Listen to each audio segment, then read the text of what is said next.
السلام علیکم ناظرین، میں ہوں محمد ابراہیم اور آپ دیکھ رہے ہیں دی گریٹ سلجوق سیزن 1 ایپیسوڈ 1 کے ہائی لائٹس۔ دوسری طرف اصفہان میں سنجار ترنا کو دکان میں دیکھ کر رک جاتا ہے اور اپنے ساتھیوں سے کہتا ہے مجھے کچھ کام ہے، آپ لوگ چلیں۔ بزکش کہتا ہے جو بھی ہے کام تو اہم ہی ہوگا۔ جب ترنا دکان سے باہر نکلتی ہے تو اس کی اشرفیوں کی تھیلی نیچے گر جاتی ہے۔ سنجار اس کو واپس کرنے کے لیے ترنا کا تعاقب کرتا ہے۔ ترنا اچانک سے سنجار کے گلے پر خنجر رکھ کر پوچھتی ہے تم میرا تعاقب کیوں کر رہے ہو؟ سنجار کہتا ہے مجھے معلوم نہیں تھا ان گلیوں کی مالکن آپ ہیں۔ ترنا کہتی ہے میرا پیچھا کیوں کر رہے ہو؟ سنجار کہتا ہے میں کسی کا پیچھا نہیں کرتا، مجھے نہیں معلوم کیوں پر تم ہمیشہ میرے راستے میں آ جاتی ہو۔ ترنا کہتی ہے دھیان سے سن لو، میں تمہیں نہیں جانتی، اس لیے میرا پیچھا کرنا چھوڑ دو۔ سنجار اشرفیوں کی تھیلی نکال کر پوچھتا ہے تم اس کے لیے پریشان ہو؟ اگر تم ٹھہر کر اطمینان سے بات سنو تو تمہیں احساس ہوگا کہ ہر کسی کا تمہارے پیچھے آنا مصیبت نہیں ہوتا۔ دوسری طرف محل میں سفریہ خاتون کاراہان کی دایا سے پوچھتی ہے کہ تم لوگ ابھی تک کیوں نہیں گئے؟ دایا کہتی ہے ہمیں یہیں رہنے کا حکم دیا گیا ہے۔ سفریہ خاتون پوچھتی ہے تمہیں کس نے حکم دیا ہے؟ اسی وقت ترکان آ جاتی ہے اور کہتی ہے سلطان نے انہیں یہاں رہنے کا حکم دیا ہے۔ دوسری طرف فاطمیوں کے سربراہ حسن صبا سے پوچھتا ہے دشمن کے گھر میں رہ کر کیا سنا اور کیا دیکھا؟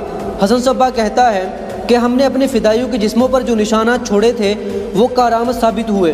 نشانات ترکمان اناطولی کی طرف اشارہ کر رہے ہیں، مگر نظام الملک نے شک ظاہر کیا ہے کہ اس میں اقلیتی مذہبی لوگوں کا کام ہے۔ رستم کہتا ہے کہ ہمارے فدائیوں کے جسموں پر کوئی نشان موجود نہیں تھا، ہو سکتا ہے کہ کسی نے ہمارے خلاف کوئی ثبوت پیش کیا ہو۔ ایک فدائی کہتا ہے کہ دیلام سے خبر آئی ہے کہ وہاں کے تمام فدائی مارے گئے ہیں، یہ کس نے کیا پتہ نہیں۔ دوسری طرف سنجار نظام الملک سے پوچھتا ہے کہ کیا حکم ہے؟ نظام الملک کہتا ہے کہ تفتیش کے لیے قلج ارسلان کی بہن کو محل میں لانے کا فیصلہ کیا گیا ہے۔ اگر وہ محل آئی تو آگ مزید بھڑک جائے گی، میں ان کو بری کروانا چاہتا ہوں۔ سنجار کہتا ہے کہ اس طرح سلطنت خطرے میں پڑ جائے گی۔ حاجی کہتا ہے کہ اگر ہر شخص سلطنت جیسی ذہانت رکھتا تو ہر شخص کی اپنی سلطنت ہوتی، ضروری ہو گیا ہے کہ تمہیں ادب اور احترام سکھایا جائے۔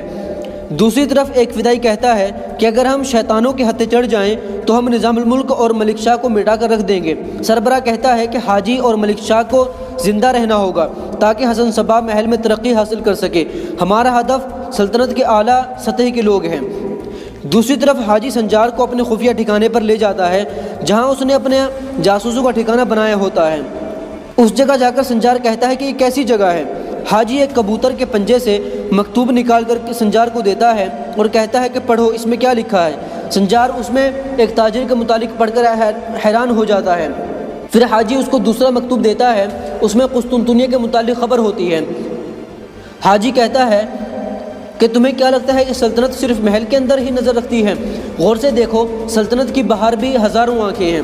پھر حاجی سنجار کو ایک خفیہ کمرے میں لے جاتا ہے جہاں سنجار ایک نقشے کو دیکھتا ہے۔ اس نقشے میں عالمی نظام کا گہرا راز لکھا ہوتا ہے کہ کب کیا کرنا ہے۔ پہلے امن قائم کرنا ہے، پھر بازنطین کو شکست دینی ہے، اس کے بعد القدس کو دشمنوں سے آزاد کروانا ہے، اور آخر میں قسطنطنیہ فتح کریں گے اور حرمین شریفین میں خلافت کا پرچم لہرائیں گے۔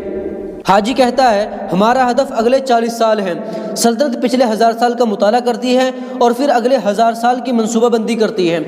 پھر حاجی کہتا ہے کہ سلطان اپنے دماغ پر تمہارا نام لکھ چکے ہیں۔ سنجار کہتا ہے کہ آپ مجھے جتنا ان سے دور کر رہی ہیں، مقدر مجھے اتنا ہی بھائی جان اور والد صاحب کے قریب کر رہا ہے۔ دوسری طرف حسن صبا سربراہ سے کہتا ہے کہ وہ لوگ قرج ارسلان کی بہن کو لینے جا رہے ہیں، اگر آپ کا حکم ہو تو میں اپنے فدائیوں سے ان پر حملہ کروا دیتا ہوں، اور جانے والے سپاہیوں کے سربراہ تبار ہے۔ سربراہ کہتا ہے کہ سلطان ملک شاہ اپنے اوپر کیے گئے حملے کو تقدیر کے حوالے کر سکتا ہے، دیکھتے ہیں کہ جب اس کا بیٹا مرے گا تو بھی کیا اسی طرح کرے گا۔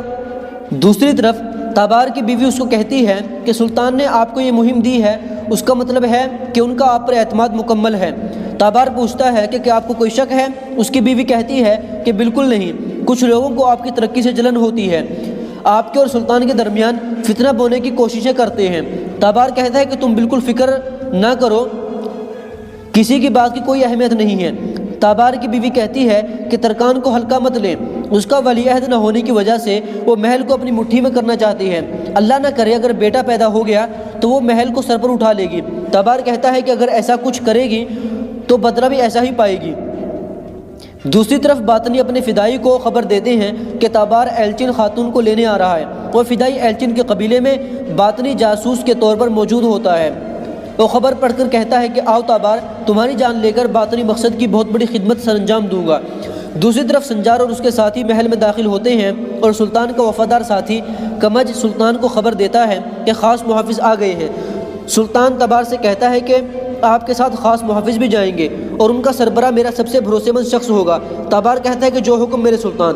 سلطان کہتے ہیں کہ آپ کا کام مشکل ہے لیکن آپ ان پر غلبہ پانے کی قدرت رکھتے ہیں۔ جب سنجار سلطان کے سامنے موجود ہوتا ہے تو اس کا دل جل اٹھتا ہے اور سوچتا ہے کہ میں والد صاحب کے اتنا زیادہ قریب ہونے کے باوجود بھی ان کو والد کہہ کر نہیں بلا سکتا۔ تابار کہتا ہے کہ ہمیں جلد نکلنا ہوگا، ضائع کرنے کے لیے وقت نہیں ہے۔ تابار سنجار اور اس کے ساتھی راستے میں رات کے وقت آرام کرتے ہیں۔ تابار سنجار سے کہتا ہے کہ جب شفق ظاہر ہوگی تو ہم چل پڑیں گے، اسی کے مطابق تیاری کرو۔ سنجار کہتا ہے کہ جو حکم ملک تبار۔ تبار پوچھتا ہے کہ کیا یہ تمہارا گھوڑا ہے؟ سنجار کہتا ہے کہ ہاں۔ تبار کہتا ہے کہ اس نے اتنا سفر طے کرنے کے بعد بھی ایک آواز تک نہیں نکالی۔ سنجار کہتا ہے یہ بہت اعلیٰ نسب سے ہے۔ تبار کہتا ہے کہ اچھی بات ہے لیکن تم نے ہمارے سلطان کا بھروسہ کیسے حاصل کیا؟ سنجار کہتا ہے کہ ہم مزدور لوگ ہیں، اپنے فرض کو فرض سمجھ کر کرتے ہیں، باقی سلطان کی مہربانی ہے۔ تبار کہتا ہے کہ میں سمجھ گیا تمہیں تعریف پسند نہیں۔ تبار پوچھتا ہے کہ کیا آپ کی والدہ زندہ ہیں؟ سنجار کہتا ہے کہ الحمدللہ زندہ ہیں۔ تبار کہتا ہے میں اتنی بڑی سلطنت کا شہزادہ ہوں لیکن ہمیشہ ایک چیز کو ترستا ہوں، وہ ہے میری ماں کی مہک، وہ مجھ سے بچپن میں ہی رخصت ہو گئی تھی۔ دوسری طرف محل میں سلطان اور نظام الملک چیس کھیل رہے ہوتے ہیں۔ سلطان کہتے ہیں کہ میں نے پچھلے 20 سالوں سے کافی زیادہ جنگوں میں حصہ لیا ہے لیکن موت مجھے پہلی بار اتنی قریب محسوس ہوئی۔ سلطان پوچھتے ہیں کہ روشنی اگر بجھ جاتی تھی تو آپ کیا کرتے تھے؟ نظام الملک کہتا ہے کہ جب تک ایک بھی شعلہ جلتا رہے گا تو وہ روشنی کبھی ختم نہیں ہوگی۔ دوسری طرف سلطان محل میں سو رہے ہوتے ہیں کہ ان کو خواب آتا ہے۔ خواب میں ان کو بچے کے رونے کی آواز آتی ہے۔ اسی وقت سلطان اٹھتے ہیں اور محل سے باہر نکلتے ہیں اور دیکھتے ہیں کہ جہاں سنجار کی پیدائش ہوئی تھی وہ مکان جل رہا ہے۔ وہاں پہنچ کر دیکھتے ہیں کہ سلطان کا بیٹا سنجار آگ میں جل رہا ہے۔ اسی وقت سلطان کی گھبرا کر آنکھ کھل جاتی ہے۔ دوسری طرف ملک تبار اور ان کے ساتھی ایلچن کے قبیلے میں جاتے ہیں۔ ایک شخص پوچھتا ہے کہ اب آپ کس کا قتل کرنے آئے ہیں؟ تبار کہتا ہے کہ ہم سلطان ملک شاہ کا حکم لے کر آئے ہیں۔ تبار کہتا ہے کہ ہم ایلچن خاتون کو لینے آئے ہیں۔ وہ باطنی شخص کہتا ہے کہ ہم اسے کبھی آپ کے حوالے نہیں کریں گے۔ سنجار کہتا ہے کہ جنگجوؤں اس معاملے کو مت الجھاؤ ورنہ تم اس کی قیمت جانتے ہو۔ قبیلے والے کہتے ہیں کہ آپ تم ہمیں بھی قتل کرو گے۔ اسی وقت ایلچن درمیان میں آ کر ان کی لڑائی روک دیتی ہے اور کہتی ہے کہ میں محل چلوں گی اور اپنے ایک ساتھی کو اپنے ساتھ لے لیتی ہے اور قبیلے والوں سے کہتی ہے کہ تم لوگ یہیں پیچھے ہی رہو گے۔ ایک شخص کہتا ہے اگر آپ وہاں گئی تو واپس نہیں آ سکو گے۔ سنجار کہتا ہے اگر تم نے ایک لفظ بھی نکالا تو تم بات کرنے کے قابل نہیں رہو گے۔ جب ایلچن ملک تبار کے ساتھ چلی جاتی ہے تو باطنی لوگ ان پر حملہ کرنے کی سازش کرتے ہیں۔ دوسری طرف سلطان اپنی بیوی بادشاہوں کی خبر پر جاتے ہیں اور وہیں دوسری طرف تبار سنجار اور ان کے ساتھیوں پر حملہ ہو جاتا ہے۔ سنجار کہتا ہے کہ ڈھال بناؤ۔ دوسری طرف قبیلے میں سنجار کی والدہ کو شدید تکلیف محسوس ہوتی ہے اور وہ کہتی ہے کہ میرے اللہ میرے بیٹے کی حفاظت کرنا۔ باطنی لوگ بار بار ان پر تیروں سے حملہ کرتے ہیں اور وہیں دوسری طرف نظام الملک آ جاتے ہیں اور کہتے ہیں میرے سلطان کیا آپ نے مجھے بلایا؟ اور وہیں باطنی لوگ ان پر تیل کے ڈبے پھینکتے ہیں اور ان پر آگ لگا دیتے ہیں۔ تبار کہتا ہے یا تو ہم ان کا پیچھا کریں گے یا یہیں جل کر مر جائیں گے۔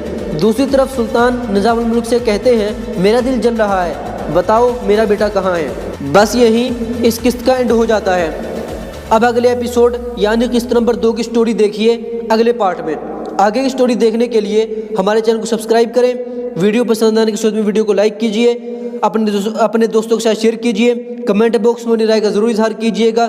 اگلی ویڈیو آنے تک خدا حافظ۔